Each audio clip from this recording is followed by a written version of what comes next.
Inspector Purbright arrived in Netherby on a morning that bore the peculiar distinction of being both overcast and precisely polite.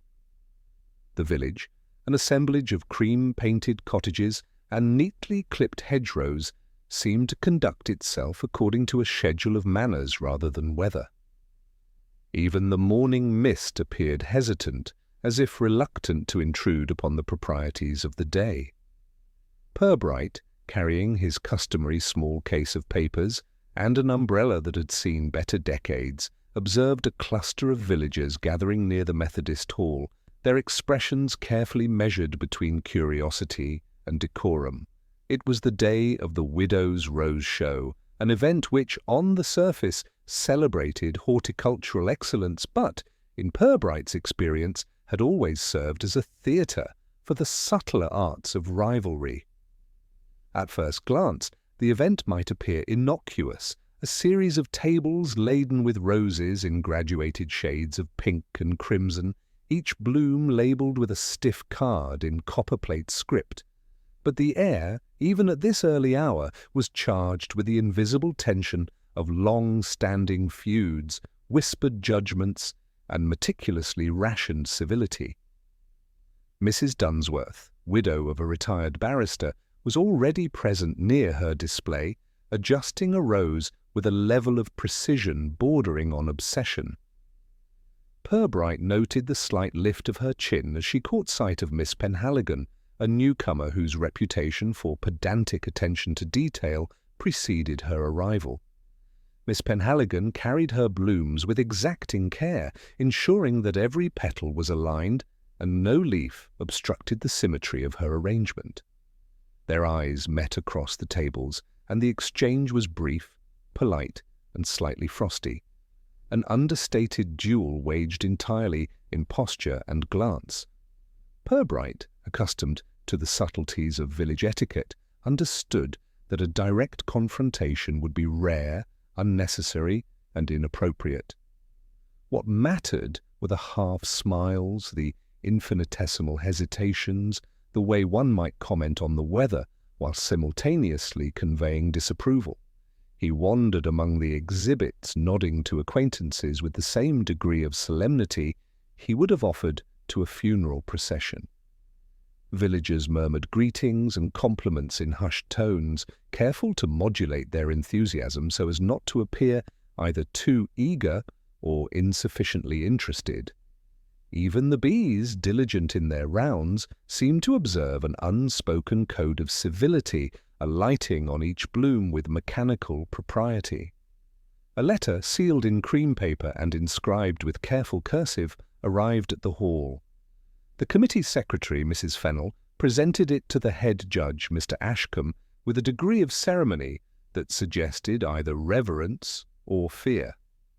The contents were simple enough, a complaint regarding alleged partiality in judging, but the anonymity lent the document a peculiar potency. Mrs. Dunsworth's reaction was measured. She raised a delicately arched brow and murmured, "Curious, though hardly surprising," before continuing to adjust her roses with exacting patience. Miss Penhaligon, for her part, seemed unaware of the letter's arrival, or perhaps chose to feign such ignorance, letting her hands hover over her blooms as if to assert dominion through proximity. Purbright approached both women, offering a nod that was somewhere between courtesy and inquiry. He had long learned that politeness could serve as both shield and probe. "A fine morning for the show," he remarked, his tone intentionally bland, though his eyes lingered on the subtle shifts of muscle in Mrs. Dunsworth's face. The widow inclined her head in acknowledgment, allowing a faint tightening around the eyes to betray mild irritation at being observed. Miss Penhaligon, meanwhile, inclined her head more briskly, a gesture suggesting efficiency rather than warmth, and returned to straightening the alignment of her blossoms with meticulous care. He paused at the judging table, inspecting the sheets where points were assigned with careful discretion. Each judge had recorded observations in fine, looping handwriting, often interspersed with marginal notes whose meaning was opaque to the untrained eye. There was a curious consistency in the markings, though a subtle anomaly caught Purbright's attention. One entry noted a rose as exceptionally vigorous, yet the corresponding plant appeared entirely ordinary.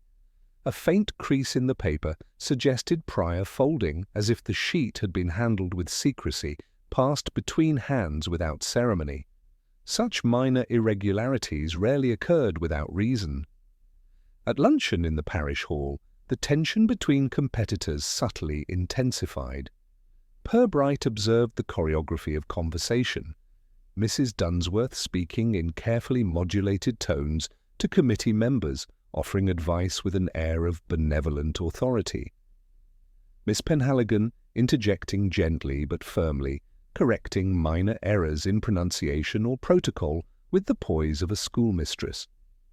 The younger villagers, apprentices in the art of horticulture and discretion, hovered at the periphery, nodding dutifully, uncertain whether to ally with tradition or innovation.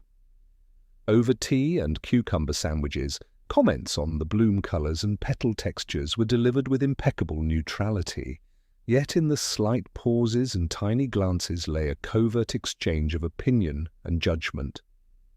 Purbright found himself reflecting on the nature of such rivalries. They were seldom outright disputes. Violence or overt malice rarely surfaced.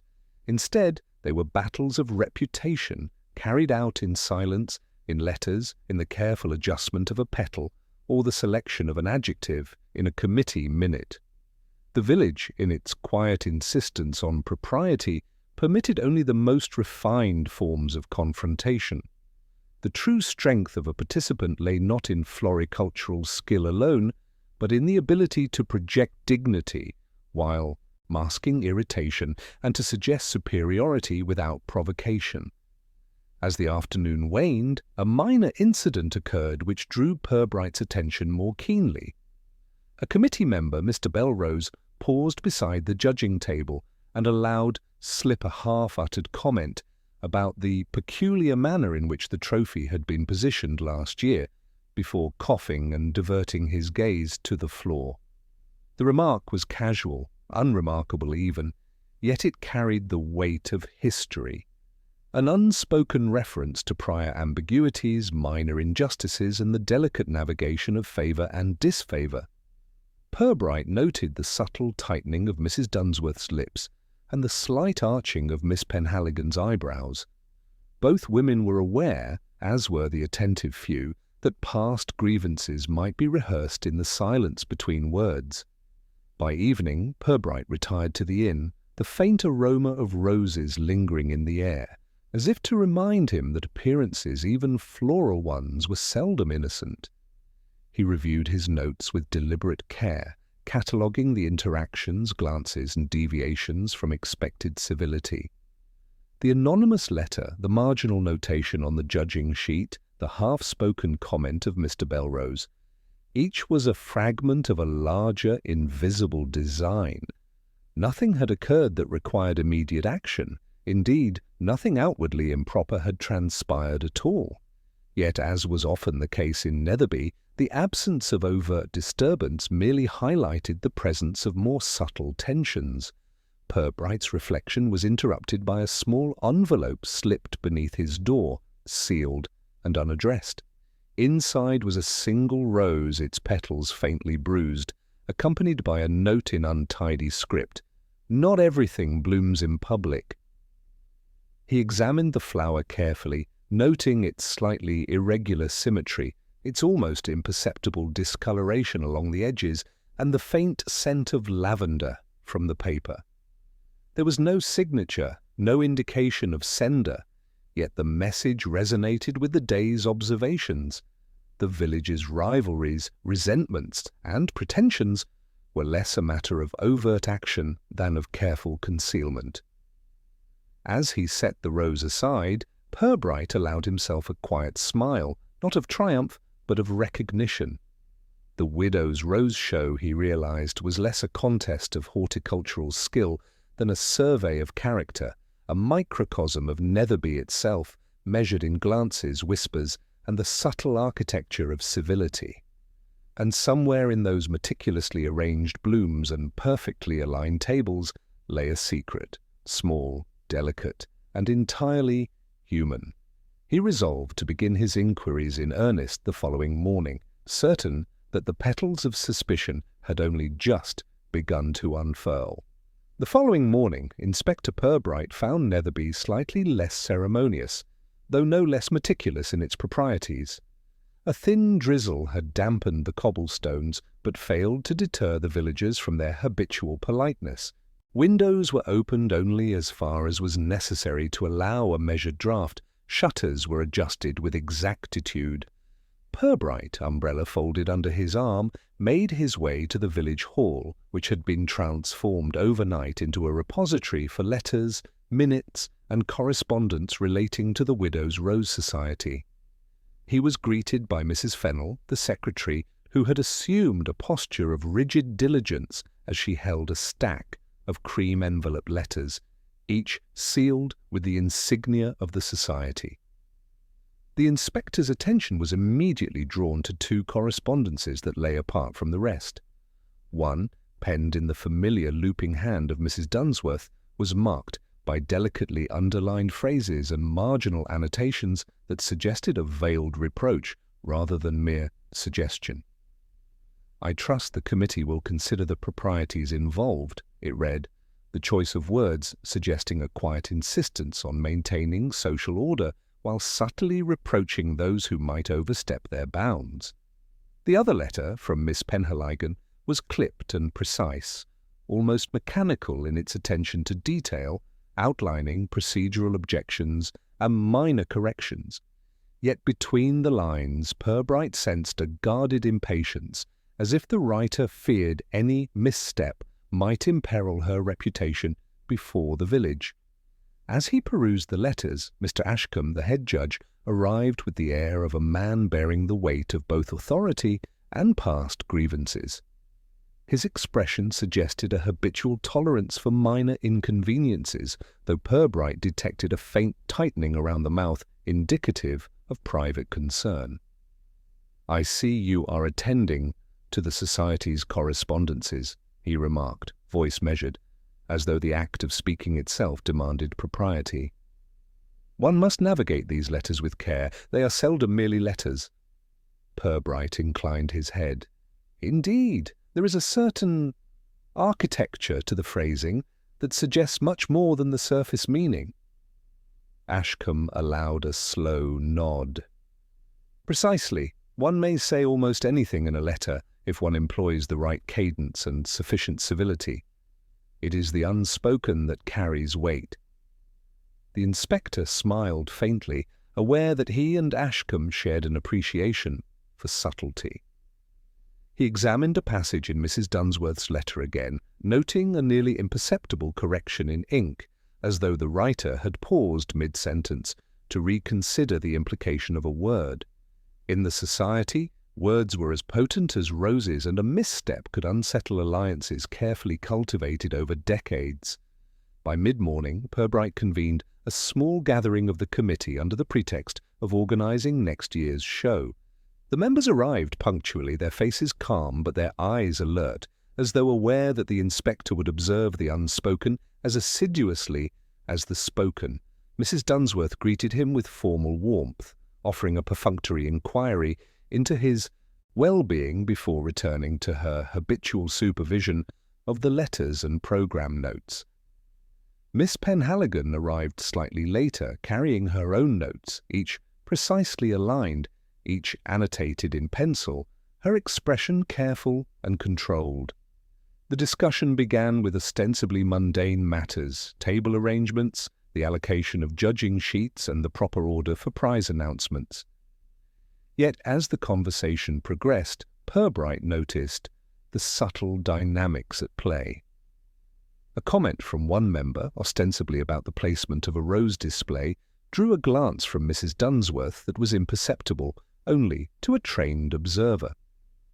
Miss Penhaligon responded with an adjustment of her notes, a small correction to the proposed schedule, executed with the air of someone quietly asserting authority without overtly challenging the committee's established hierarchy. At one point, a parish newsletter was distributed to the group announcing the success of the previous show and lauding the society's adherence to cordiality, diligence, and decorum. Purbright skimmed the pages and noticed faint pencil marks in the margins, notes of dissatisfaction, questions about prize allocation, and suggestions that bordered on criticism but never quite articulated it aloud.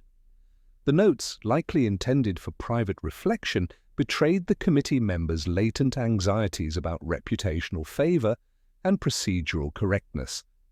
In Netherby, as in all places governed by polite vigilance, a pencil mark could carry more implication than a raised voice. During a brief interlude for tea, Purbright observed the village apprentices hovering nearby, taking care to display proper attentiveness without intruding. One young man, in a low voice and with careful glances toward Mrs. Dunsworth, murmured something about a discrepancy in last year's judging sheets, before coughing and hastily retreating. The inspector filed the remark with interest, noting that the unspoken histories of the show often resurfaced in minor observations, unacknowledged yet fully understood by those attuned to village subtlety. The luncheon concluded with a careful exchange of pleasantries. Miss Penhaligon remarked on the clarity of the committee minutes, and Mrs. Dunsworth responded with a measured comment on the importance of continuity. Each phrase, though polite, carried an implicit evaluation of the other's intentions and proprieties. Purbright reflected that such exchanges were the true arena of competition, where one might assess not the botanical skill, but the temperament, judgment, and capacity for discreet influence. In Netherby, the social edifice was maintained not by force, but by observation, correction, and the gentle exercise of authority under the guise of civility. In the afternoon, Purbright retired to a quiet corner to inspect the letters once more. He noted a recurrent theme. Both Mrs. Dunsworth and Miss Penhaligon displayed a preoccupation with oversight, yet their forms of vigilance diverged. The widow preferred to monitor the behaviour of others indirectly, employing suggestion, implication, and veiled admonition. The newcomer relied on procedural precision, insisting that errors be corrected on paper before they could manifest publicly. Each in her way sought to assert dominance without overt confrontation, a delicate balance of reputation and propriety that defined the society. A minor but significant observation emerged from his review. One letter, folded multiple times and showing signs of prior inspection, had marginal notes in a hand that did not match either Mrs. Dunsworth or Miss Penhaligon. Purbright considered the possibility of a third party influencing the correspondence, subtly guiding perceptions or fomenting uncertainty. The implication was subtle but potent. The rivalry, if indeed rivalry it was, might be sustained or manipulated by someone operating entirely in the background, unobserved but keenly attentive. As evening approached, Purbright walked the narrow lanes of Netherby, the faint smell of roses lingering on the air. Villagers paused to nod politely, maintaining the distance customary in their interactions. He reflected that in this village and in this society, the most revealing actions were those left unperformed, the glance withheld, the comment omitted, the praise that lingered just beyond utterance. It was in the invisible interstices of behaviour that Netherby revealed itself most honestly. At the inn, he found a small, lavender-scented envelope awaiting him on his writing desk. Its contents were modest, a single note, brief and typed in an impersonal font, reading simply, "Observe what is not written as closely as what is." The message carried no overt accusation, no indication of sender, yet its presence confirmed what Purbright had long suspected, that the village's subtle competitions, the careful policing of propriety, and the silent adjudications of character were matters in which he would need both patience and precision. He set the envelope aside, allowing its quiet admonition to linger. In Netherby, the letters, the pencil marks, and the marginal annotations were all instruments in an intricate performance, a play of civility and suspicion in which every participant had a role. And somewhere, in the folds of correspondence and in the slight inflections of polite speech, a clue awaited him, not for what it stated explicitly, but for what it chose to conceal. Purbright rose, noting the time and the softening drizzle outside. Tomorrow would bring interviews, observations, and a more deliberate examination of the actors behind the roses. Yet already he sensed a pattern emerging. The rivalry between Mrs. Dunsworth and Miss Penhaligon was not merely personal, it was a lens through which the entire village might be understood, a mirror reflecting anxieties, moral expectations, and the quiet exertion of influence. He extinguished his lamp, leaving the lavender note beside his journal. Outside, the night pressed gently against the windows, polite in its darkness, as if even the natural world acknowledged the codes of Netherby. And somewhere among the folds of paper and the subtle hierarchies of roses, a question remained, unspoken but tangible. Who, if anyone, was orchestrating the tensions that had so quietly, so insistently, begun to unfold? Inspector Purbright arrived at the home of Mr. Ashcombe in mid-morning, noting with detached interest the faint scent of damp earth mingled with the subtle sweetness of cut roses spilling from the window boxes. The octogenarian judge, a man of meticulous habit and deliberate speech, greeted him with a nod that seemed designed to convey both welcome and the quiet expectation of civility. Ashcombe's drawing room, a modest space filled with tomes on horticulture, village history, and local jurisprudence, smelled faintly of old paper and wax polish, a combination that suggested the careful accumulation of years rather than ostentation. "Inspector," Ashcombe began, placing a delicate hand atop a stack of judging sheets, "I trust your visit is more than mere curiosity." His voice was measured, almost faintly amused, as if gauging whether Purbright would rise to the subtle challenge of discretion. Purbright inclined his head politely. "Curiosity, sir, tempered by professional interest. I am naturally concerned with certain anomalies noted during the widow's rose show." Ashcombe's eyes twitched ever so slightly, though he maintained an expression of courteous composure. "Anomalies, indeed. One might say the roses themselves are less anomalous than the observers. In my experience, the true discord is rarely botanical. It is social, lodged in the spaces between words and glances." Purbright seated himself, glancing at the sheets on the table. Each entry was a study in meticulous notation, observations of petal color, stem curvature, symmetry, and minor imperfections recorded with the precision of a watchmaker. Yet between the lines he discerned subtleties, crossed-out comments, penciled marginalia, and a faint crease in one of the pages that suggested prior handling.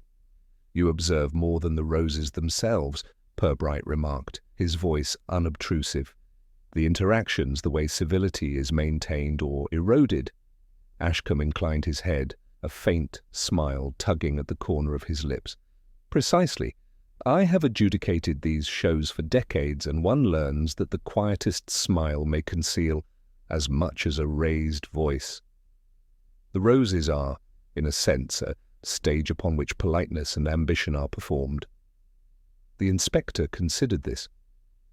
"And you would say favoritism, or the suggestion of it, is often present?" "Never overt," Ashcombe replied smoothly. "It is subtle, easily overlooked by those unaccustomed to social nuance. A judge may note it in whispers, in gestures, in the timing of a comment. Often it is the observers, not the participants, who detect the underlying currents." He paused, selecting a small cup of tea and raising it with a faintly theatrical delicacy. I assure you, Inspector, I am most diligent in maintaining impartiality.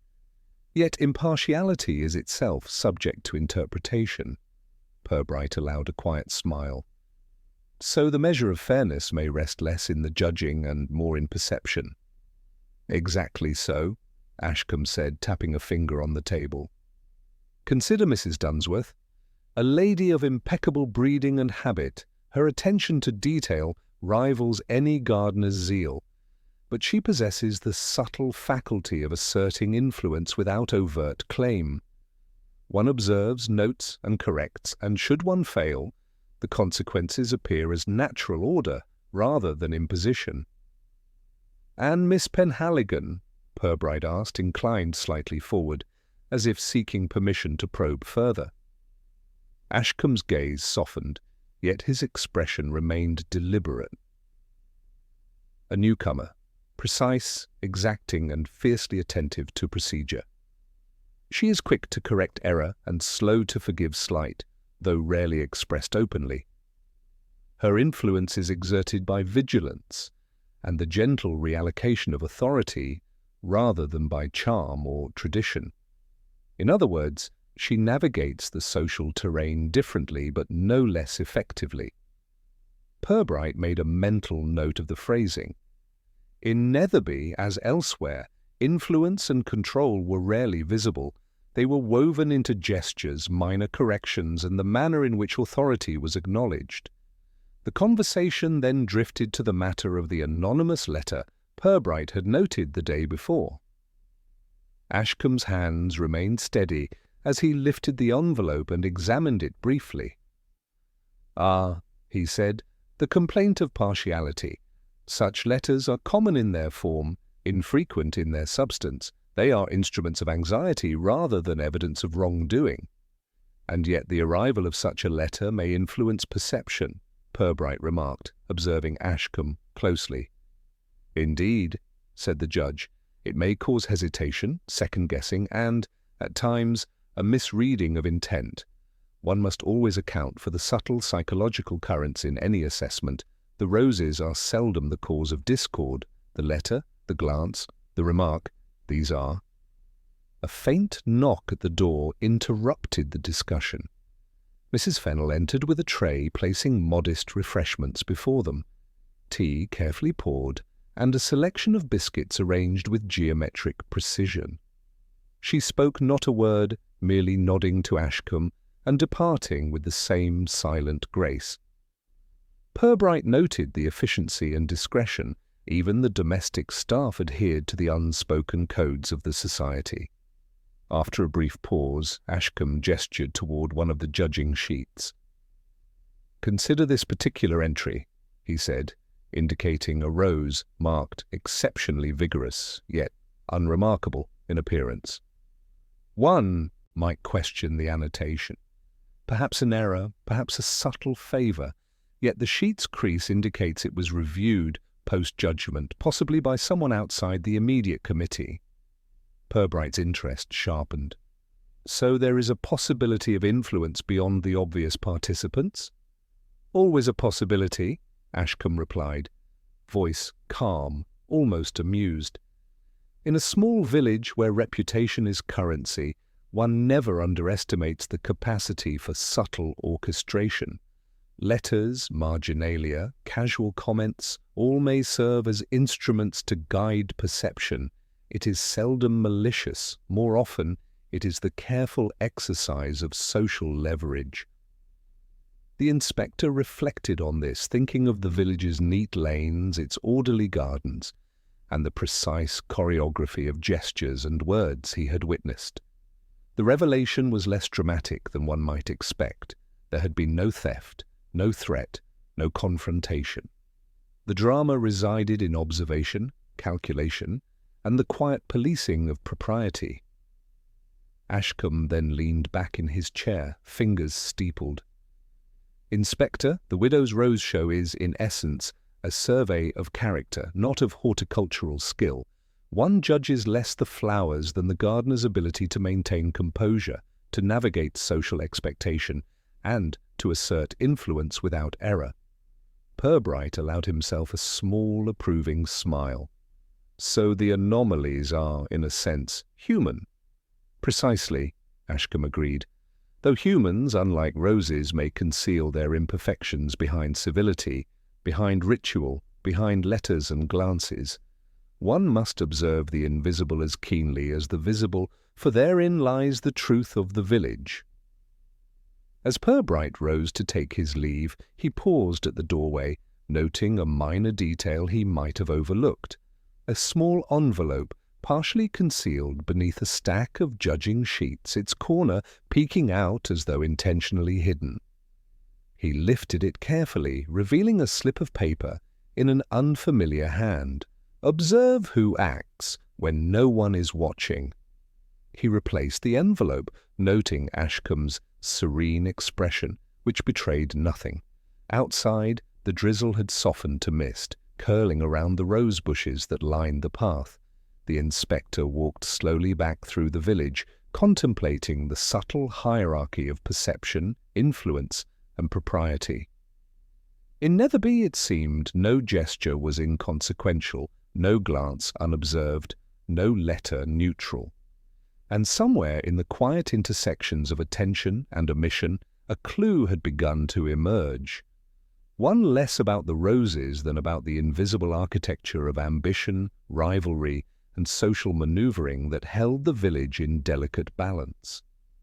Purbright returned to his inn with the faint, persistent sense that the unfolding puzzle was composed less of overt acts than of hidden attentions: the marginal note, the carefully folded sheet, the glance exchanged in passing.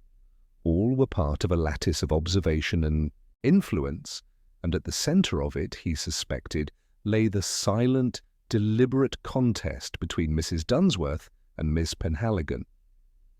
He made a note to examine these items more closely the following morning. The roses, though vivid, would not betray their secrets. The humans, quieter still, would need to be observed with the patience and subtlety for which he had become known.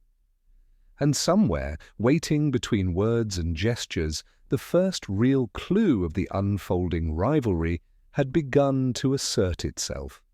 Inspector Purbright arrived at the parish hall shortly after 10, noting with quiet approval that the hall's facade bore the usual combination of neatness and understated pride. Whitewashed walls, freshly swept steps, and the faint scent of lilies lingering near the doorway. Inside, the Widows' Rose Society committee had gathered, each member assuming a posture of polite attentiveness that masked more than it revealed. The long oak table was arranged with geometric precision. Pens, ink pads, and judging sheets occupied their assigned spaces, as if ritual demanded it. Purbright, carrying his notebook and a pencil poised for subtle observation, entered with the ease of a man who had long learned to read civility as one reads a map. Mrs. Dunsworth greeted him with a nod measured in microseconds, her hands clasped atop the table as she surveyed the assembled committee. Her composure was flawless, though Purbright noted the faint tension at the corners of her mouth and the slight narrowing of her eyes as they tracked Miss Penhaligon's precise placement of documents. The newcomer's expression was similarly calm, though her shoulders slightly squared suggested an internal tallying of influence, every detail of hierarchy carefully noted. The meeting began with the ostensibly mundane task of reviewing the prior year's minutes. Each entry was read aloud with meticulous attention to phrasing, and Purbright observed how emphasis shifted subtly depending on the reader's loyalties and attentions. When the issue of prize allocation was raised, a member mentioned a minor discrepancy regarding the placement of a rose display. Mrs. Dunsworth responded with measured civility. "Ah, indeed. Yet I trust our judgment and that of our esteemed colleagues will suffice to maintain consistency." Her phrasing implied confidence, but carried the faintest suggestion of reproach toward anyone who might have diverged from precedent. Miss Penhaligon interjected softly, correcting a minor detail regarding the sequence of judging sheets. For clarity, the records should reflect the order in which the judges completed their assessments, she said, voice even, offering a correction framed as helpful rather than confrontational. Her eyes flicked briefly to Mrs. Dunsworth, as if noting whether the adjustment had been received with approbation or subtle irritation. Purbright allowed himself a small, inward smile. He had observed this choreography before. Polite assertion masked the ongoing struggle for influence, and civility was merely the veil behind which ambition circulated. As the discussion continued, minor disagreements emerged over seating arrangements, signage, and the distribution of awards. Each was addressed with carefully constructed compromise or indirect suggestion, revealing the committee's delicate management of egos and reputations. One member, Mr. Belrose, noted a past error in labelling roses in the small-leafed category. His voice carried the faintest hesitation, as if aware that any remark might trigger judgment on his own competence. Mrs. Dunsworth responded with gentle reassurance, simultaneously noting the necessity of maintaining accuracy, while Miss Penhaligon subtly amended the suggestion, ensuring her procedural corrections were preserved in the minutes. Purbright's attention drifted to the parish newsletter lying on the table, open to the section praising the previous Widow's Rose Show. Printed words celebrated cordiality, cooperation, and elegance of presentation, yet the margins revealed penciled annotations. Faint, almost invisible, yet discernible to one with practiced eyes. There were questions about perceived favoritism, small criticisms of adjudication phrasing, and circumspect remarks on decorum. These notations, unacknowledged by anyone present, conveyed far more about the village's anxieties than the formal text ever could. During a brief interlude for tea, Purbright observed interactions with meticulous care. Committee members moved with the precision of trained dancers, exchanging cups, biscuits, and comments without allowing a single glance to linger beyond acceptable bounds. The youngest member, an apprentice gardener, cast furtive glances at both Mrs. Dunsworth and Miss Penhaligon, clearly weighing where allegiance or approval might best be earned. Purbright noted that these minor gestures, hesitations, nods, and the careful timing of speech revealed loyalties and reservations far more convincingly than any overt statement could. After the refreshments, the discussion shifted to correspondence. Several letters had arrived since the previous day, and each was read aloud with careful neutrality. Purbright observed that the committee's reactions varied. A polite cough here, a raised eyebrow there, a pause longer than necessary before returning to civility. Mrs. Dunsworth's responses were particularly notable. Each acknowledgement carried subtle shading, a gentle assertion of her ongoing oversight without overt challenge. Miss Penhaligon, in contrast, maintained strict procedural adherence, noting minor inconsistencies and ensuring that the record reflected her attentiveness. At one point, Mr. Belrose muttered under his breath, barely audible, a reference to a vanished pin connected to a previous year's awards. He immediately corrected himself with a self-conscious cough, yet the remark did not pass unnoticed by Purbright. The unspoken implications were clear. Something minor, possibly mischievous, had occurred, and its memory persisted, though it was carefully obscured by the niceties of discussion. In Netherby, as the inspector had long learned, reputations were maintained not through confrontation, but through selective omission, tactful misdirection, and the quiet circulation of rumour. Purbright turned his attention to a particular envelope, cream-coloured, and resting atop the stack of letters. He examined it with discretion, noting the slight irregularity of the fold, the faint impression of writing through the paper, and the subtle, almost imperceptible scent of lavender. Such details were rarely accidental. He placed the envelope carefully back on the table, resolved to examine it more fully once the meeting concluded. Even as Mrs. Dunsworth and Miss Penhaligon exchanged polite remarks regarding the forthcoming show schedule, the inspector noted the slight stiffening of their postures, the brief tightening of lips, tiny signals of awareness and calculation. By late afternoon, the meeting had achieved its apparent goals. Schedules were confirmed, responsibilities allocated, and minutes approved. Yet Purbright understood that the ostensible order masked a lattice of subtle influence, quiet rivalry, and carefully maintained social equilibrium.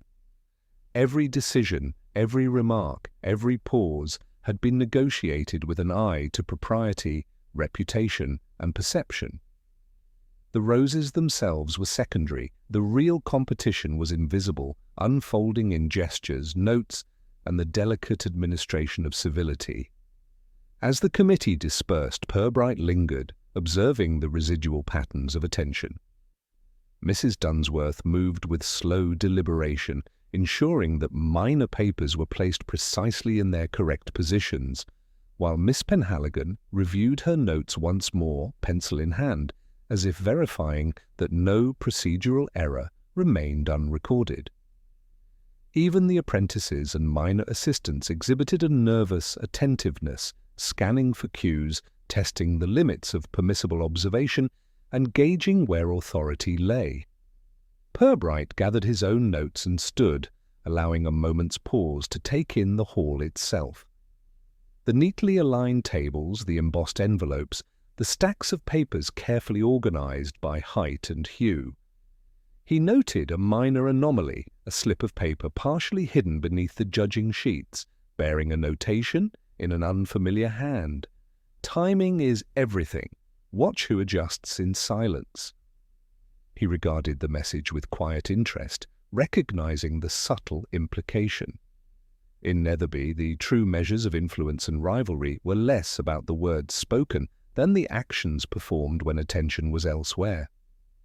Exiting into the narrow street, Purbright allowed the late afternoon sun to filter through the damp mist, casting a soft glow across the cobblestones. The village, serene in appearance, continued its quiet choreography of civility, leaving the observer to wonder at the patterns beneath the surface. He reflected on the subtle shifts of posture, the carefully calibrated expressions, and the half-spoken remarks that had punctuated the meeting. Somewhere among these minor gestures lay the kernel of understanding he sought, a clue not in what was said, but in what remained delicately unspoken. As he approached the inn, Purbright resolved to examine the hidden slip of paper more closely that evening. The widow's rose show, he realized, was less a contest of horticultural skill than a survey of perception, influence, and propriety. And the envelope's admonition, simple though it was, suggested that the next stage of his investigation would require the patience to observe silence itself, the attentiveness to track minor adjustments, and the subtlety to discern where rivalry and social ambition converged. For the first time since his arrival, he allowed himself a faint, approving smile. Netherby, in all its polished civility, had begun to reveal the intricate architecture of its social hierarchy. And somewhere in the invisible currents of influence, a small, delicate clue had emerged, quiet, precise, and entirely human.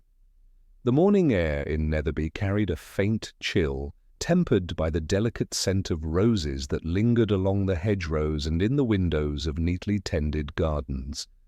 Inspector Purbright, umbrella folded but within easy reach, approached Mrs. Dunsworth's residence with the deliberate caution of a man accustomed to observing nuance rather than disturbance. The house itself, a modest but elegant structure of cream-painted brick and climbing ivy, radiated the orderly composure that its occupant exemplified. A single rose bush, pruned with near-surgical precision, flanked the entrance, suggesting vigilance and pride in equal measure. Mrs. Dunsworth received him with a courteous nod, her hands neatly folded over a linen-covered table in the drawing-room. She wore a quiet expression, one that bespoke calm self-possession and the habitual modulation of emotion. "Inspector," she said, her tone even, "I trust your stay in Netherby has been unremarkable thus far." There was an undertone of subtle appraisal, as if measuring his attentiveness to propriety before granting full hospitality. "Entirely," Purbright replied, settling himself into a chair with the faintest tilt of deference. "I wish to inquire further regarding your movements during the Widow's Rose show. The goal is, naturally, to understand not merely the events themselves, but the context in which they occurred." Mrs. Dunsworth inclined her head slightly, allowing a faint lift of her brows to signal attention without urgency. "Of course, I remained largely within the hall for the duration, though I took a brief walk among the displays prior to the judging. It is difficult to assess roses without the benefit of close inspection," she added, her tone suggesting precision rather than apology. Purbright made a note, observing the controlled cadence of her voice. He knew that in Netherby an alibi was rarely a matter of simple chronology. It was a performance in consistency, measured against expectations and memory alike. "And did anyone accompany you on this walk?" he asked, phrasing the inquiry in a manner that emphasized civility rather than suspicion. She considered briefly, fingers steepled atop the table. "Only the apprentice gardener, Mr. Claremont. He is, dutiful, if somewhat impressionable. I am careful in my supervision, though I allowed him a measure of observation during that time." The phrasing, polite yet precise, suggested both authority and calculated openness, leaving little space for embellishment or evasion. Purbright noted the subtle narrowing of her eyes as she spoke, a micro-gesture he recorded carefully. "And the remainder of the event?" he asked, folding his notebook with gentle deliberation. "I returned to the committee table," Mrs. Dunsworth replied, "and attended to correspondence and inquiries as required. There was nothing untoward, Inspector. Every movement was, I believe, accounted for." Her calmness was not arrogance. It was habitual control, the exercise of composure in a social climate where perception was as significant as action. Purbright allowed a moment of silence, using the pause as a means to observe rather than question. The drawing room was immaculate, cushions precisely aligned, curtains drawn to admit a consistent light, and a small vase of roses, each bloom slightly asymmetrical, yet deliberately chosen for effect. Even the air seemed curated, as if to reinforce the impression of order. Yet a minor inconsistency caught his eye. A ledger left on the sideboard, open to a page detailing the day's watering schedule. One entry, indicating a period when Mrs. Dunsworth claimed to be attending to correspondence, appeared to have been altered in ink, slightly darker than the rest, as if appended later. Purbright made a mental note, but continued his inquiry with courteous composure. "You have always been meticulous," he remarked, voice neutral. "It seems the roses reflect more than care. They mirror habit." A faint, almost imperceptible smile touched her lips. "Habit, yes, and prudence. One cannot allow negligence, even in the smallest detail, to undermine perception or reputation." Her phrasing, while polite, carried a subtle undertone of admonition, as if reminding him, and perhaps herself, that social order required vigilance. Purbright allowed his eyes to drift to the window, noting the faint disturbances in the soil of the flower beds outside. A careful observer could discern the pattern of pruning, watering, and minor adjustments to the rose beds. Mrs. Dunsworth followed his gaze with the same serenity she applied to conversation. "I attend to these matters daily," she remarked. "The roses, like society, demand attention lest disorder take root." The inspector made a quiet note of the analogy. In Netherby, metaphor and observation were often intertwined, each providing insight into character as subtly as a penciled annotation in the margins of a letter. During the event, he continued, was there any moment when you felt the need to intervene beyond what was routine? Mrs. Dunsworth's fingers traced the edge of a lace doily, a gesture so small it might have escaped notice. Merely in the matter of placement, she said. A rose slightly askew, a leaf overstepping its bounds. One cannot allow impropriety to appear, however minor. Appearance is as potent as fact, Inspector, particularly in a society so observant. Purbright inclined his head, aware of the layered meaning. The remark suggested more than horticultural concern. It was a statement about vigilance, influence, and the maintenance of authority. He paused before the next question, knowing that a direct challenge would be less illuminating than subtle inquiry. "And you had no interaction with Miss Penhaligon that was unusual?" he asked, the emphasis carefully neutral, almost casual. The widow's lips pursed lightly, a measured gesture. "Our interactions are governed by mutual courtesy. Any appearance of tension is, I assure you, incidental and entirely within expectations of civility. One must not mistake propriety for animus." She allowed a moment before adding, in a tone softened but deliberate, "Although vigilance is always prudent, one cannot ignore the subtleties of intent." Purbright recorded the comment with deliberate care. It was phrased politely, yet the implication was unmistakable. Awareness of rivalry, acknowledgement of potential subterfuge, and a reminder that observation alone could reveal truths concealed by decorum. As their discussion concluded, Mrs. Dunsworth rose, smoothing her skirt, and gesturing with practised grace toward the door. "I trust this is sufficient for your purposes, Inspector. I am always pleased to assist in maintaining the integrity of our society." The phrasing conveyed cooperation, yet within its formal courtesy lay an assertion of authority and competence. Purbright rose in turn, inclining his head. "Indeed, Mrs. Dunsworth, your attention to both roses and propriety is, as ever, exemplary." Before leaving, he allowed his gaze to drift once more to the ledger. A single penciled note, almost imperceptible in the margin, read, "Observe, deviation occurs when no one is present." Its presence, so minor yet pointed, hinted at oversight, or perhaps the careful orchestration of perception. Purbright filed it quietly in his mind, aware that the most significant clues were often embedded in subtleties rather than overt admissions. Outside, the village maintained its gentle hum, a cart rolling along the cobbles, a cat slinking beneath a hedge, and the distant sound of water trickling in the stone troughs. Netherby appeared tranquil, orderly, and entirely conventional. Yet beneath this calm surface, Purbright understood, lay a lattice of observation, vigilance, and concealed rivalry, where gestures, marginalia, and timing were as significant as words or action. As he walked back toward the inn, he considered the widow's alibi, flawless in appearance, precise in chronology, yet punctuated by the ledger's subtle irregularity and the margin note. There was no hint of deception, no overt act to arouse suspicion.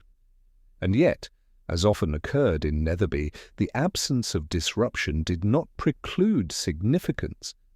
One's attention, carefully applied, could reveal a truth that remained invisible to those who relied solely on surface appearances. Purbright paused at the edge of the village square, watching the mist curl around the trimmed hedgerows. Somewhere within Mrs. Dunsworth's movements, her timing, and her meticulous oversight, there existed a quiet, unspoken signal. Perhaps it was caution, perhaps subtle manipulation. Either way, it was a mark of deliberate care, a behavioral fingerprint that would demand further observation. And in Netherby, as he had come to know, such minor yet deliberate acts often contained the first real hint of a larger, hidden narrative. The morning air in Netherby carried a soft, damp clarity, as if the village itself had paused to collect its thoughts before another day of measured civility.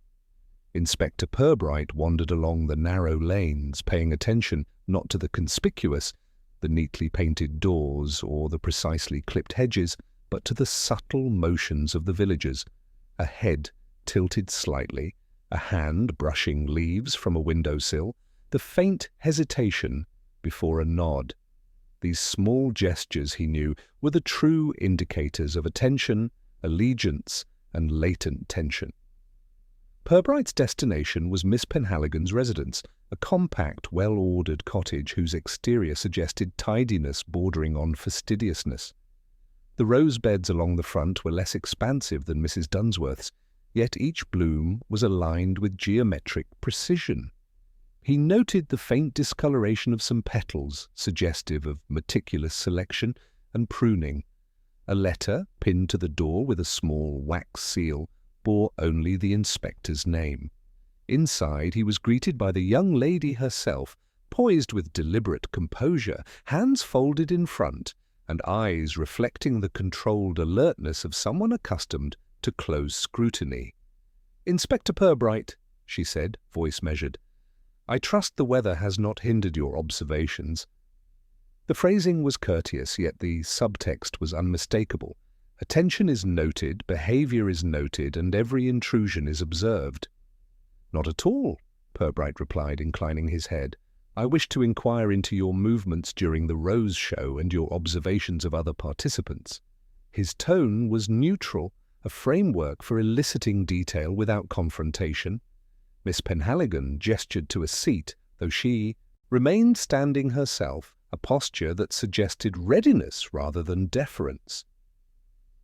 "I was present at the committee table for the bulk of the day," she began, monitoring the arrangements, noting any discrepancies in procedure, and ensuring that judging followed established order.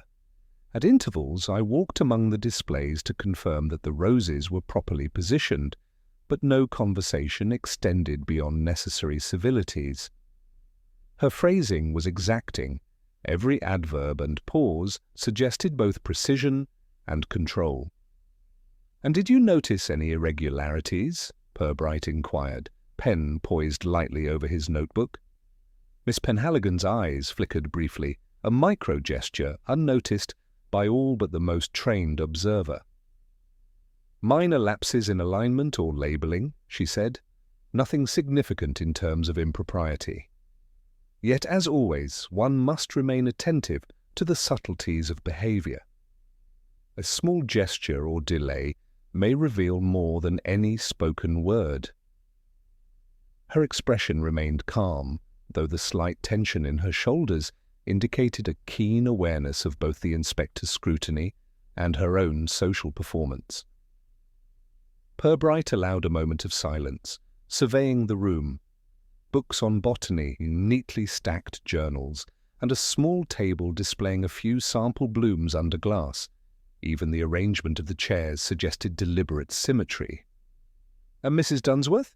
he asked, voice gentle, almost conversational, though the question carried weight. "She is exacting," Miss Penhaligon replied, choosing her words with care. "Her attention to detail is formidable, yet one perceives, beneath the polish, the subtle exertion of influence. It is always measured, but occasionally perceptible.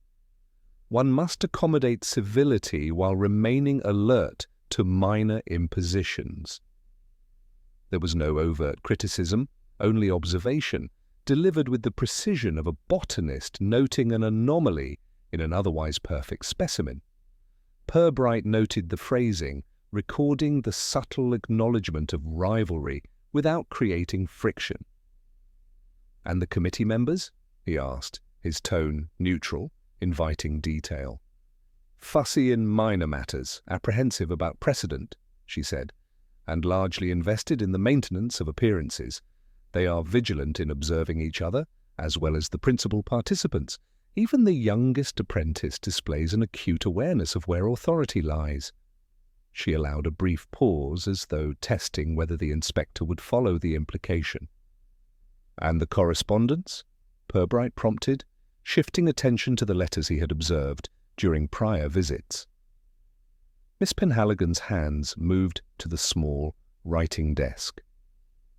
"I reviewed the letters as they arrived. The anonymous note regarding partiality was received with discreet attention.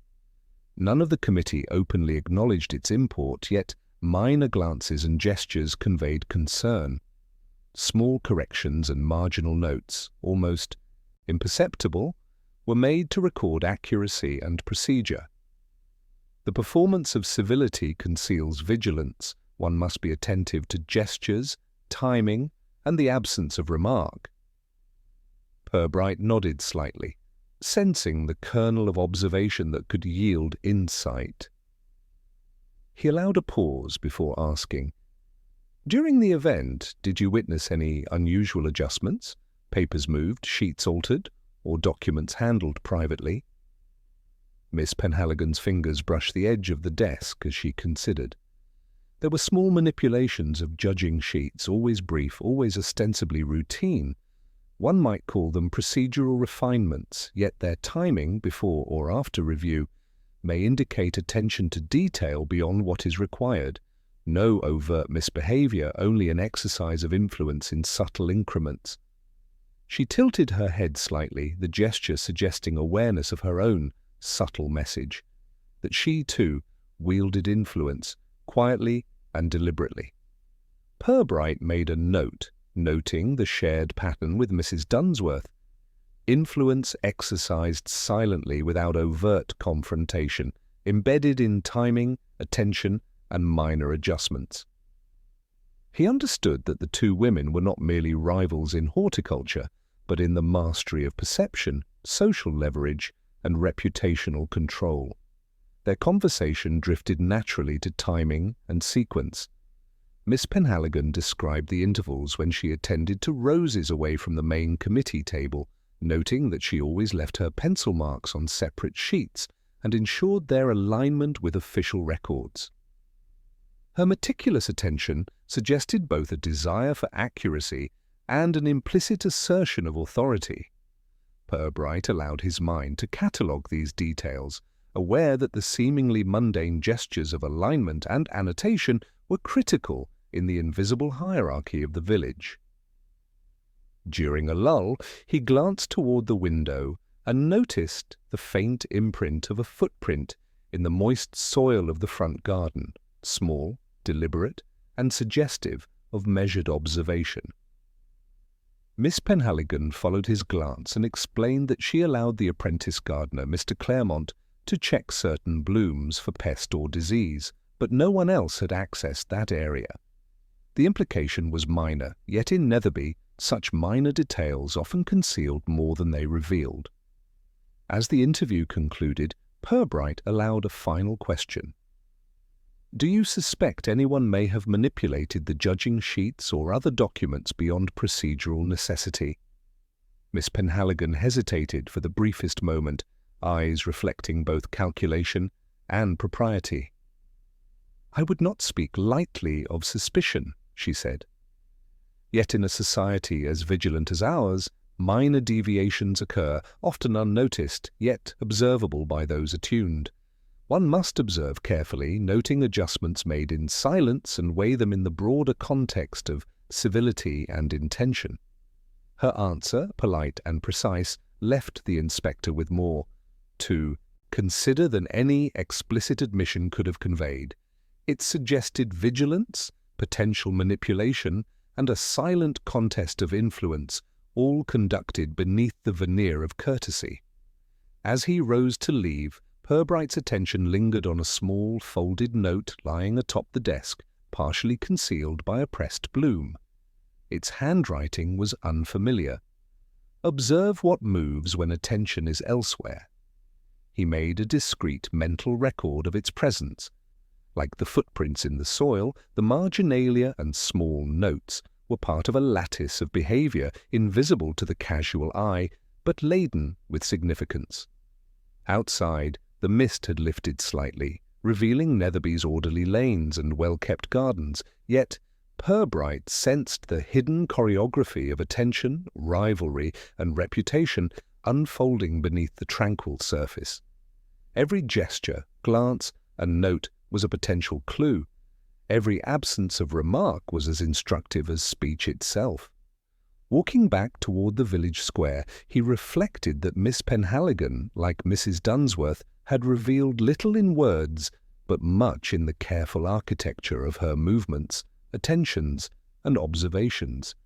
Somewhere within these silent signals lay the key to understanding the subtle tensions, concealed ambitions, and quiet manipulations that dominated the widow's rose show.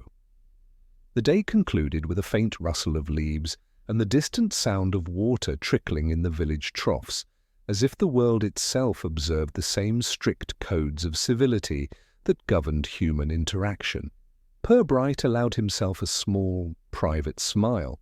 The investigation was advancing, not through grand gestures or dramatic discoveries, but through patience, attention, and the careful reading of minor acts.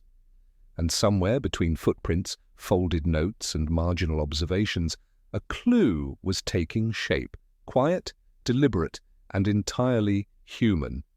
The parish hall was unusually quiet that morning, the silence maintained not by absence but by deliberate restraint.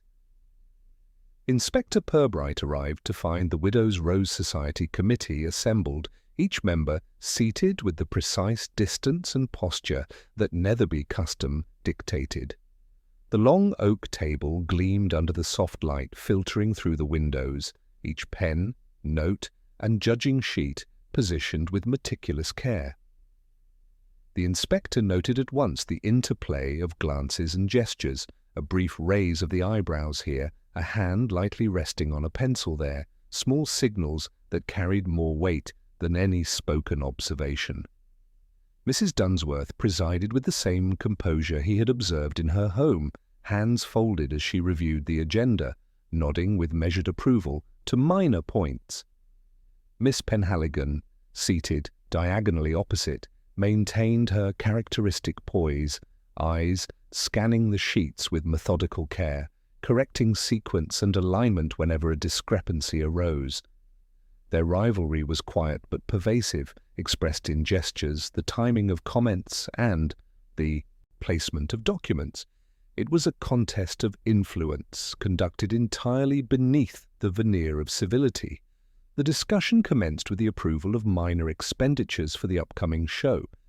Every allocation of funds, no matter how trivial, elicited small murmurs of assent or concern.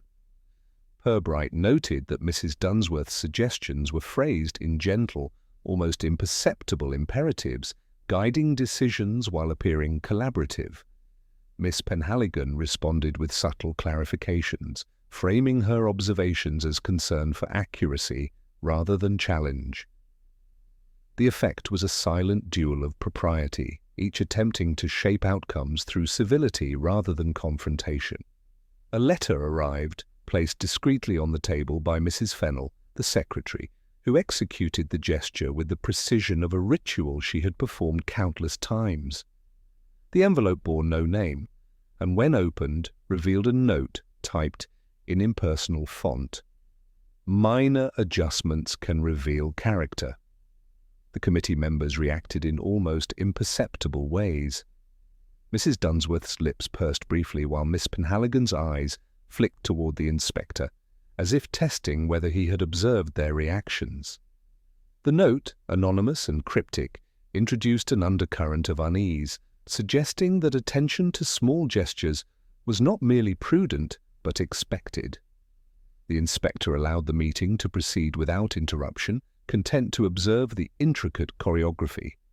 Mr. Belrose, who usually remained silent, offered a minor comment on the arrangement of judging tables, phrased as a neutral suggestion. The subtle tension in his posture indicated awareness that any remark, however slight, might be scrutinized by both women. Mrs. Dunsworth acknowledged him with polite gravity, subtly asserting that her oversight remained active, while Miss Penhaligon, in her quiet, procedural manner, amended the suggestion with an adjustment to spacing, demonstrating attentiveness without overt challenge. Purbright's attention drifted to the margins of the minutes from the previous meeting, open before him. Pencil notations, faint and almost invisible, indicated minor objections to phrasing, corrections to procedural details, and observations on timing. He recognized a pattern. The committee's energy was devoted less to the roses themselves than to the management of perception, reputational vigilance, and the careful modulation of influence. Even the absence of comment could be a signal, a deliberate choice that revealed attentiveness or reservation. As tea was served, the conversation turned to past performances, ostensibly recounting previous shows, yet Purbright observed how the language, timing, and phrasing concealed judgment. Mrs. Dunsworth described the prior year's arrangements with a tone of gentle authority, subtly implying that any errors were minor deviations from an otherwise exemplary standard. Miss Penhaligon responded with technical corrections, her voice calm, almost studious, ensuring the record reflected precision rather than contestation. The interplay was delicate. Each sought to assert influence while preserving an appearance of civility, a balance maintained through timing, phrasing, and the careful management of attention. Purbright noticed Mr. Claremont, the apprentice, hovering near the refreshments, with an alertness that suggested he was taking mental notes of the subtle interactions. The young man's gaze lingered slightly longer on Miss Penhaligon than Mrs. Dunsworth, as if attempting to decode the invisible rules of hierarchy. The inspector filed the observation carefully. Apprentices, he knew, often notice things that seasoned members consider beneath attention. Minor gestures, overlooked corrections, and silent glances could reveal far more than formal statements. A discussion of judging criteria followed, ostensibly routine but rich in implication. Each category, form, color, symmetry, and health, was dissected with meticulous attention. Mrs. Dunsworth emphasized subjective aspects, such as overall impression, framed with her usual delicacy of phrase, while Miss Penhaligon highlighted procedural consistency. The contrast revealed the underlying tension, tradition versus procedure, influence exercised subtly versus influence enforced by method. The roses themselves were merely the stage upon which these dynamics unfolded. During the conversation, a small envelope slipped from beneath a pile of judging sheets unnoticed by the committee. Purbright picked it up discreetly. Inside was a brief note in an unfamiliar hand. Observe who hesitates and when. He noted how both women adjusted their posture simultaneously, a subtle indication that the note had been anticipated, or that their awareness of observation extended beyond the obvious. Timing, gesture, and posture had become as significant as words, a domain in which perception and influence intertwined. As the meeting drew toward its conclusion, formalities observed, Purbright reflected on the subtle currents he had witnessed. The committee's interactions were a lattice of civility, rivalry, and vigilance, each participant navigating the delicate balance of reputation and authority. Minor adjustments to sheets, precise corrections, and attentive gestures all revealed a hierarchy that was largely invisible but profoundly operative. The roses, though carefully tended, were of secondary importance. The true cultivation was social, psychological, and silent. When the members rose to depart, Mrs. Dunsworth paused to straighten a stack of minutes, an act of care that was both practical and symbolic, a final assertion of oversight. Miss Penhaligon lingered a moment, reviewing her notes and aligning papers with mechanical precision, a subtle signal of her procedural dominance. Even these small acts conveyed rivalry, authority, and attention, invisible to those unaware but glaring to the practiced observer. Outside the hall, the village retained its placid charm, the cobbles damp and glistening, the trimmed hedges casting long, deliberate shadows.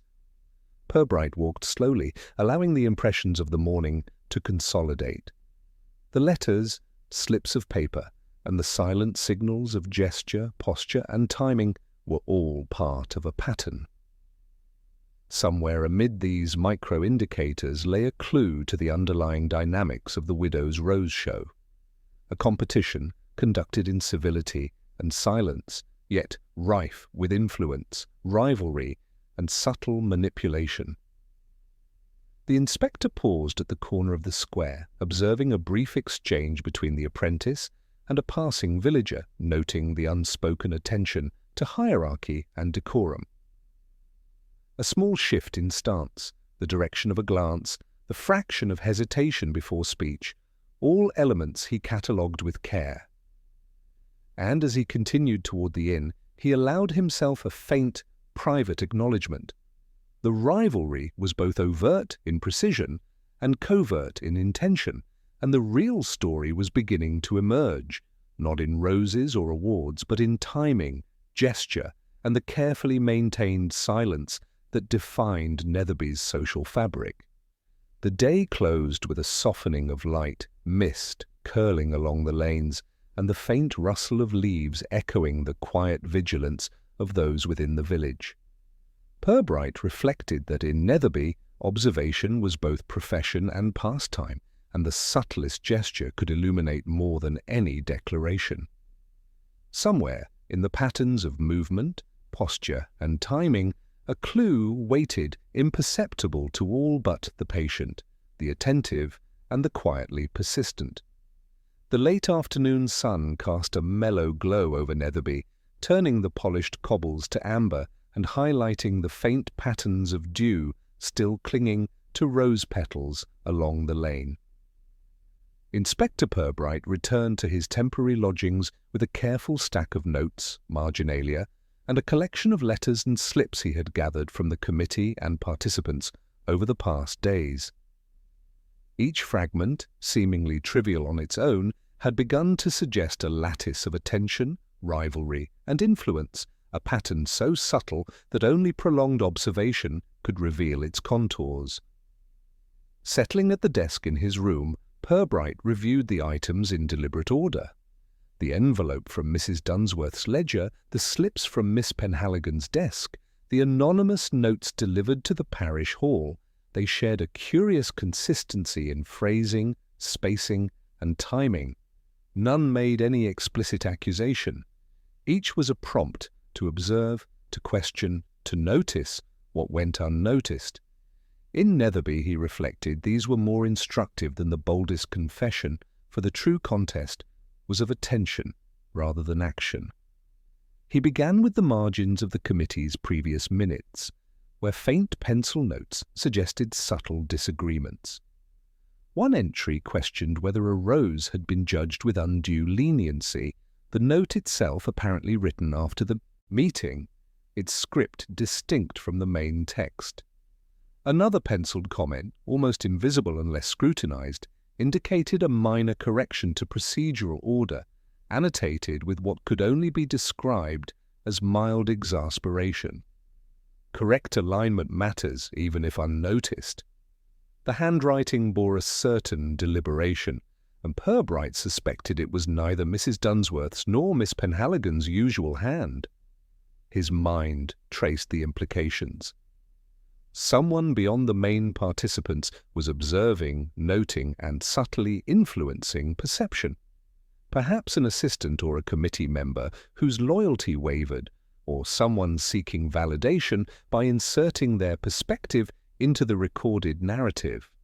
The anonymity of the notes was deliberate, intended to leave the impression that the observer's presence could never be confirmed, yet always felt. A knock at the door interrupted his reflection.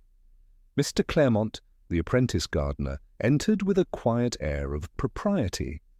"Inspector Purbright," he said, bowing his head slightly, "I thought you might wish to see the alignment notes I made while inspecting the rose beds. I have also recorded the timing of certain adjustments during the judging." Purbright gestured for him to sit, noting the young man's combination of nervousness and diligence. "Yes, please." I am particularly interested in what movements went unobserved by the principal participants, he said, carefully avoiding direct implication. Claremont spread a small notebook across the desk, pages filled with precise timings, observations of gestures, and minor adjustments made to both roses and documents. Every minute detail, who moved a judging sheet, who adjusted a rose slightly out of alignment when papers were quietly handled, was recorded with painstaking care. Purbright noted the meticulous order. Claremont had adopted an almost forensic attention to behavior rather than appearance. "It occurred to me," Claremont said, his voice quiet, "that some actions were intended not to correct the roses, but to influence perception. I am not certain who or why, but the timing seemed deliberate. Adjustments happened when no one else was watching, and yet the effect was visible afterward." His phrasing was cautious, reflecting awareness of the delicacy of his observation. Purbright nodded thoughtfully. "That is precisely the type of observation that proves invaluable. One must distinguish between correction for accuracy and correction for influence. The distinction is often only perceptible to those paying attention to subtle timing and gesture." As Claremont departed, the inspector reviewed the notes again. Across several entries, a pattern emerged. Minor interventions clustered around moments when attention was diverted: tea service, note reading, brief committee discussions. Even the placement of a single rose, seemingly innocuous, could have been executed to signal preference, assert influence, or convey subtle rivalry. The manipulations were not overt, yet they carried the weight of intent, observable to a trained eye. Purbright then examined the slips of paper with cryptic instructions. "Observe who acts when no one is watching, and timing is everything. Watch who adjusts in silence." The phrasing, while vague, aligned with Claremont's observations. It was becoming evident that Netherby's veneer of civility masked a deliberate contest, a quiet struggle of influence and perception.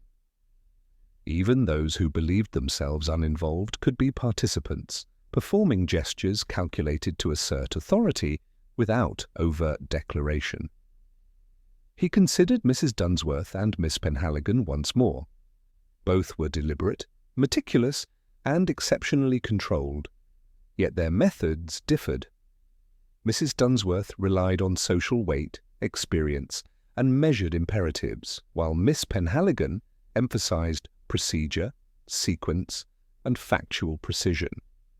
Each was aware of the other, yet neither's awareness was acknowledged openly. It was conveyed through gestures, timing, and the placement of attention. Purbright realized that in this contest the roses were a medium rather than a measure.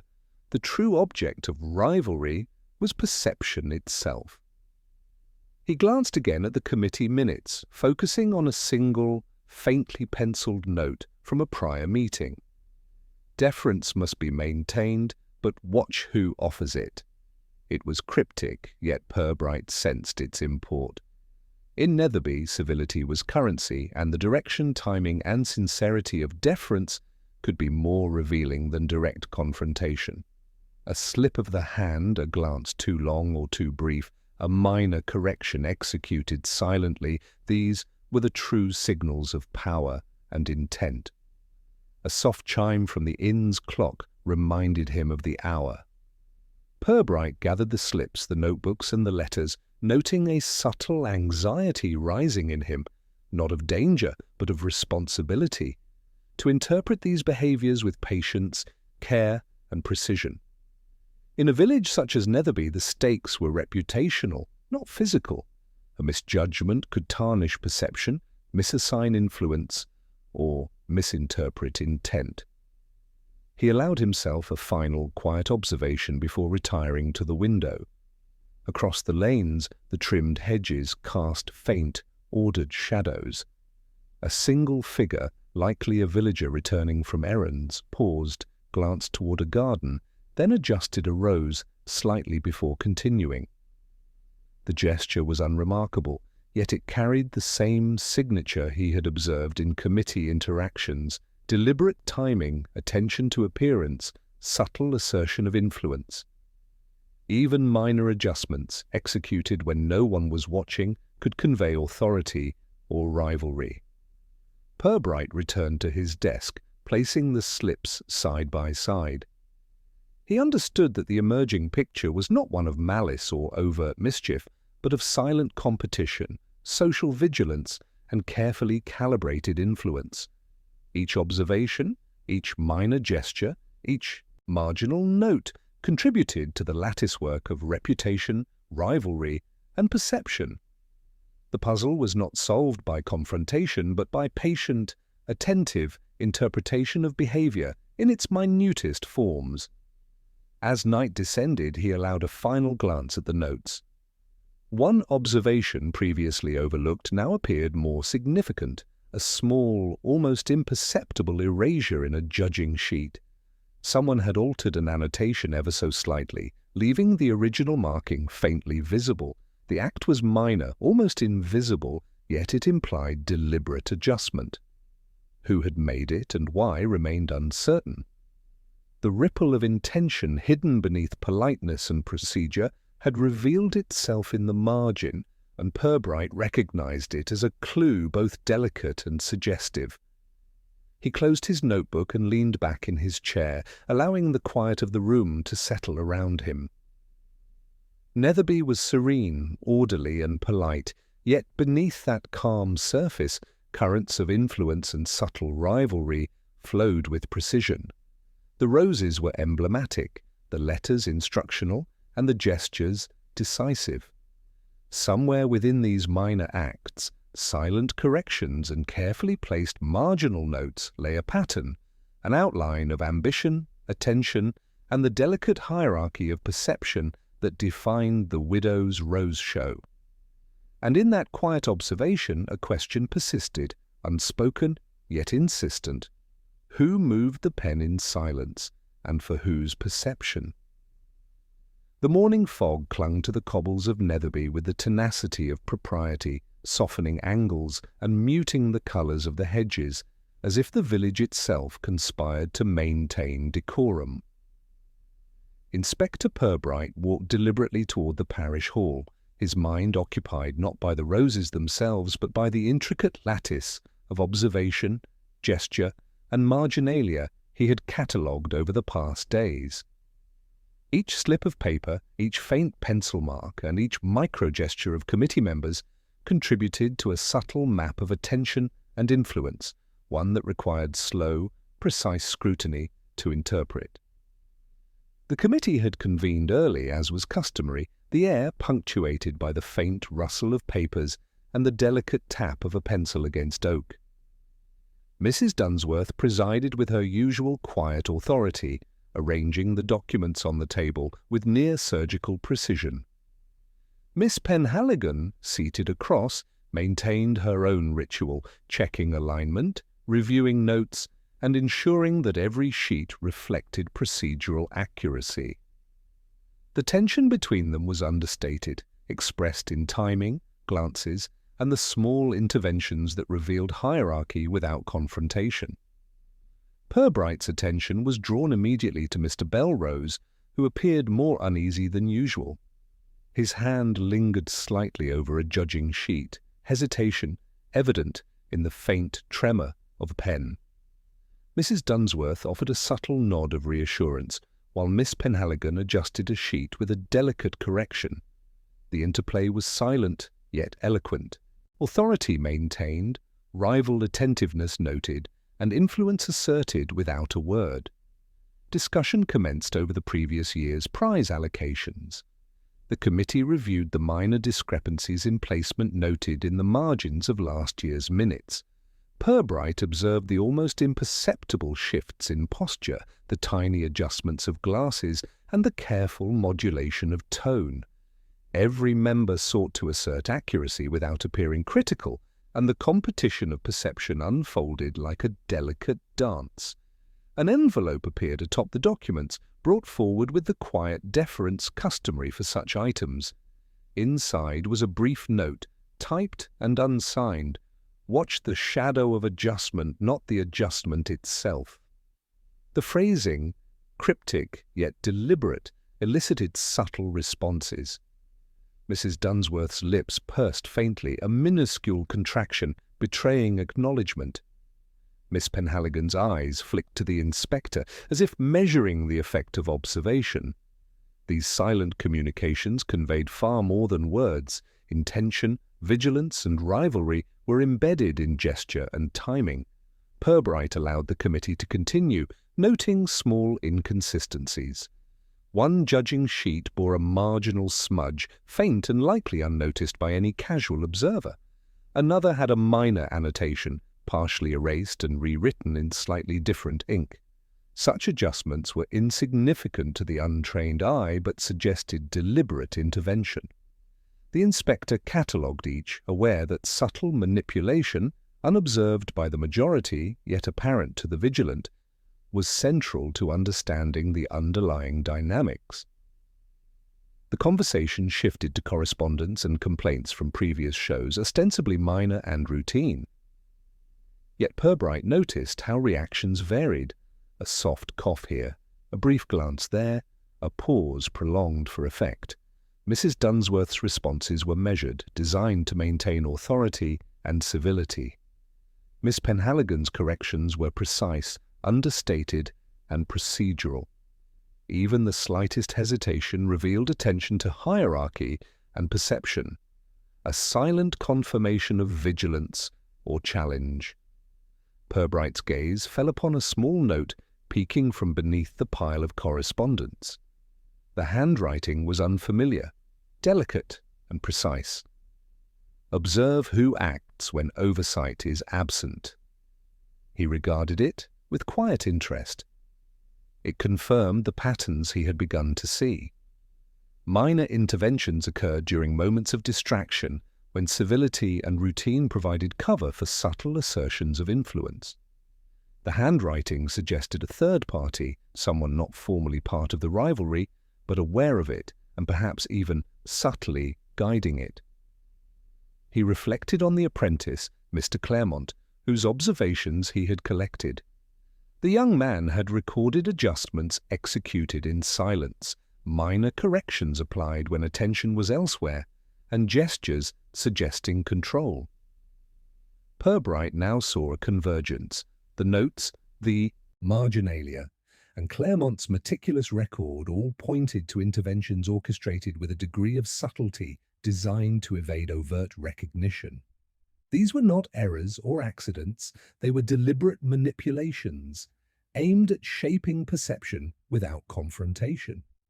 A brief interlude for tea allowed him to observe interactions further. The members moved with practiced caution, gestures small and precise. Mrs. Dunsworth served biscuits, offering them with a nod that communicated attention and expectation. Miss Penhaligon, hands lightly resting on the table, responded with a quiet acknowledgement, neither conceding nor challenging authority, but asserting presence. Even minor courtesies and movements were laden with significance, reinforcing hierarchies while appearing entirely civil. During the discussion, a single line in the minutes drew Purbright's attention. It had been added in a nearly invisible pencil, noting a discrepancy in judging criteria timing. Deviation noted during absence of principal observer. The phrasing was subtle but precise. Someone had documented an adjustment occurring during a lapse of attention, reinforcing the idea that oversight, whether by Mrs. Dunsworth or Miss Penhaligon, was a target of deliberate testing. The note was unremarkable to anyone not trained to notice, yet it suggested intent and awareness of hierarchy, a quiet manipulation hidden within civility. As the meeting concluded, the committee members rose with careful synchronization. Mrs. Dunsworth straightened papers, a gesture both practical and symbolic of authority maintained. Miss Penhaligon lingered, reviewing annotations with deliberate precision. Mr. Belrose adjusted his posture, a minor expression of relief or compliance, and Claremont departed quietly, a notebook clutched against his chest. The choreography was invisible to the casual observer, yet for Purbright it spoke volumes. Stepping into the mist-laden streets, Purbright considered the day's observations. Small interventions, marginal notes, and silent adjustments had converged into a pattern, a contest of perception and influence executed beneath the surface of civility. The roses were incidental, the true contest was social, psychological, and procedural. Each member's attention to gesture, timing, and minor correction revealed ambitions and rivalries as delicate as the petals themselves. As he approached the inn, the inspector paused at the corner of the square, observing a minor adjustment of a garden gate by an unremarkable villager. The motion, though ostensibly trivial, mirrored the behaviours he had catalogued: precise timing, minimal visibility, and subtle assertion of influence. Purbright understood that in Netherby such gestures were meaningful, particularly when replicated across multiple participants. Small acts, unnoticed by most, revealed far more than words ever could. Returning to his lodgings, he allowed his gaze to linger on the slips, marginalia, and notes arrayed on his desk. One faint alteration in a judging sheet, a minor smudge, and an anonymous note all pointed to a pattern of deliberate adjustment, executed silently, observed selectively, and recorded with discretion. Somewhere among these acts lay a traceable thread, the first tangible misalignment in the careful rivalry between Mrs. Dunsworth and Miss Penhaligon, executed perhaps by a third party, yet entirely within the rhythm of the village's civility. Purbright leaned back in his chair, eyes narrowing thoughtfully. The clue was delicate, nearly invisible, yet it suggested intention and awareness. The rivalry hitherto expressed through posture, gesture, and timing had now produced a material hint, a correction, an erasure, a deliberate shadow of influence. The subtle contest was no longer purely abstract. It had left a mark, however faint, to be followed, interpreted, and understood. In the quiet of his room, with Netherby muted under evening mist, Purbright allowed himself a small, private acknowledgment. The investigation was poised on the cusp of discovery, not through overt action or confession, but through patience, observation, and the careful reading of minute inconsistencies.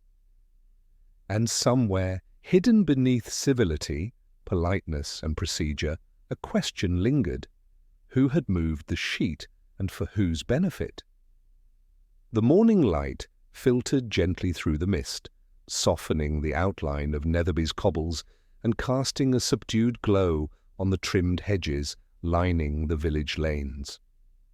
Inspector Purbright approached the parish hall with his customary deliberation, aware that the culmination of his observations rested not upon grand gestures, but upon the careful interpretation of subtle behaviours, marginalia, and minor inconsistencies he had catalogued over the preceding days.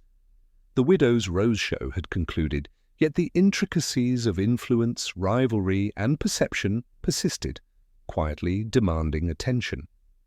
Inside the hall, Mrs. Dunsworth presided with her usual poise, hands folded atop the polished oak table, her gaze moving fluidly over the committee members and judging sheets. Miss Penhaligon, seated across from her, maintained her customary stance of procedural diligence, fingers lightly resting upon a stack of notes, eyes scanning for misalignment or oversight. The air was one of measured civility, yet Purbright perceived the undercurrent of silent competition, a lattice of gestures, glances, and timing that revealed more than any declaration could. The meeting began with the reading of the final results. Each award, each acknowledgement of excellence, was presented with a tone of careful neutrality.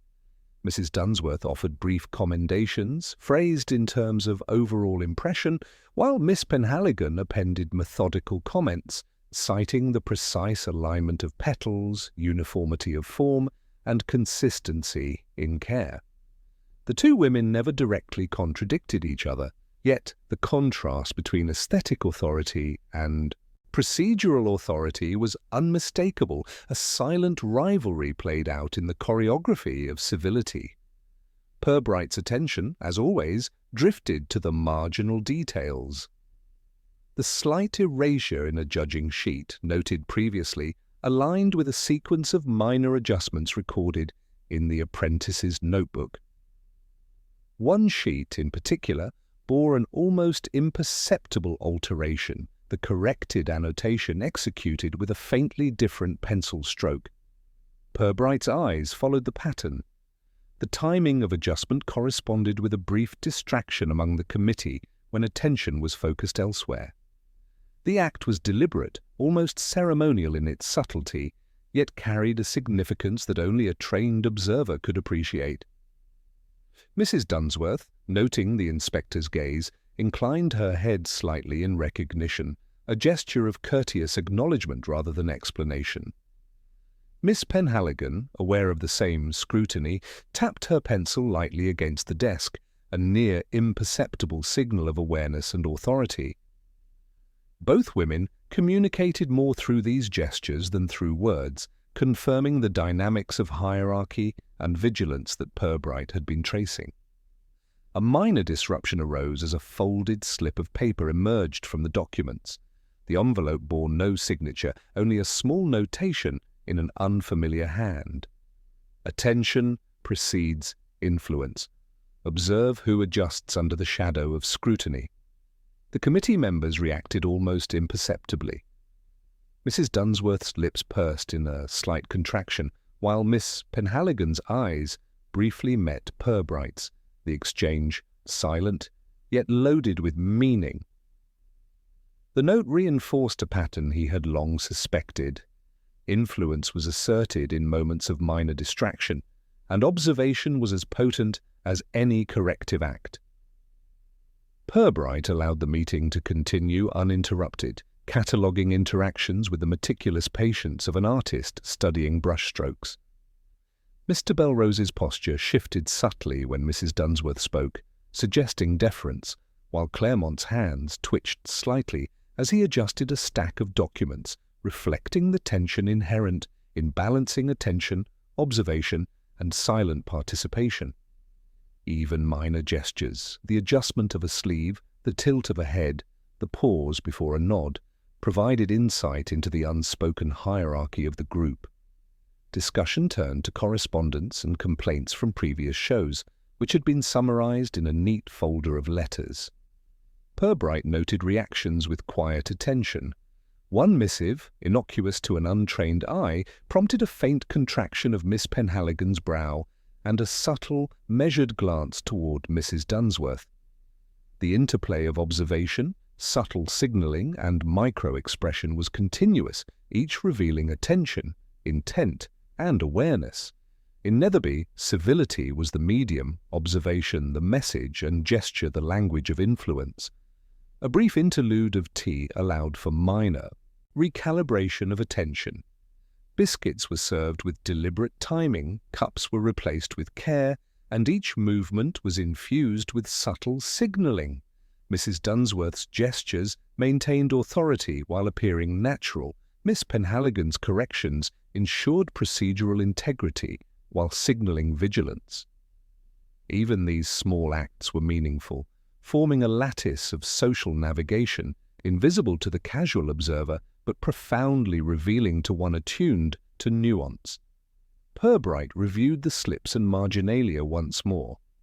The erasure in the judging sheet, the faint annotations, and the anonymous notes converged upon a single observation. Adjustments were executed deliberately under conditions of partial attention, recorded discreetly, and designed to influence perception rather than outcomes. The puzzle pieces were now aligned. The pattern was emerging not through overt misbehavior, but through carefully modulated micro-actions. He allowed his gaze to settle on the two principal participants. The rivalry had been conducted entirely beneath the surface of courtesy. Mrs. Dunsworth relied on subtle assertion, the weight of experience, and the calibration of speech and gesture. Miss Penhaligon relied on procedural rigour, attention to timing, and precise intervention. Both were skilled in ensuring that influence remained covert, their rivalry expressed in the choreography of civility rather than conflict. Yet the faint marks, the subtle erasures and the cryptic notes suggested a third element, perhaps an unseen observer or participant, intervening in the contest of perception with measured subtlety. As the meeting concluded, Mrs. Dunsworth straightened the documents, her gesture both practical and emblematic, a final assertion of oversight. Miss Penhaligon lingered, ensuring alignment and reviewing minor annotations. Mr. Belrose and Claremont departed with gentle deference, each aware of the layered hierarchy and silent communication. Outside, the village streets glistened faintly under the morning light, the hedges casting long, deliberate shadows. Purbright paused at the corner, observing a minor adjustment of a garden gate by a passing villager, an act that mirrored the patterns he had noted throughout the week: precise timing, minimal visibility, subtle assertion. Returning to his lodgings, Purbright allowed himself a quiet reflection. The investigation had not relied upon drama, confession, or spectacle. Rather, it had been constructed through observation, patient cataloguing of gestures, attention to timing, and interpretation of subtle social cues. The rivalry between Mrs. Dunsworth and Miss Penhaligon, once abstract, had now revealed a tangible pattern of influence, adjustments executed in silence, micro-movements observed and recorded, and perception shaped by gestures invisible to most. He reviewed the faint erasure one final time. The alteration, almost imperceptible, suggested intention and awareness. The timing, noted across multiple records, implied deliberate testing of authority. The silent hand that adjusted the sheet had left its mark, subtle yet instructive. Somewhere within these careful calibrations lay the key to understanding the dynamics of the widow's rose show, a contest not of roses nor of awards, but of perception, civility, and the measured assertion of influence. As evening descended upon Netherby, Purbright allowed himself a small, private acknowledgment. The mystery, though resolved in its broader strokes, revealed its essence in the minutiae, the gestures, the adjustments, the marginal notes, and the micro-timing that conveyed authority and rivalry. And in that quiet understanding lingered a final, almost imperceptible question. Who, ultimately, had orchestrated the shadowed adjustment, and to what end? In Netherby, as he had come to understand, the true revelations were seldom loud, rarely declarative, and always observed with careful, patient attention,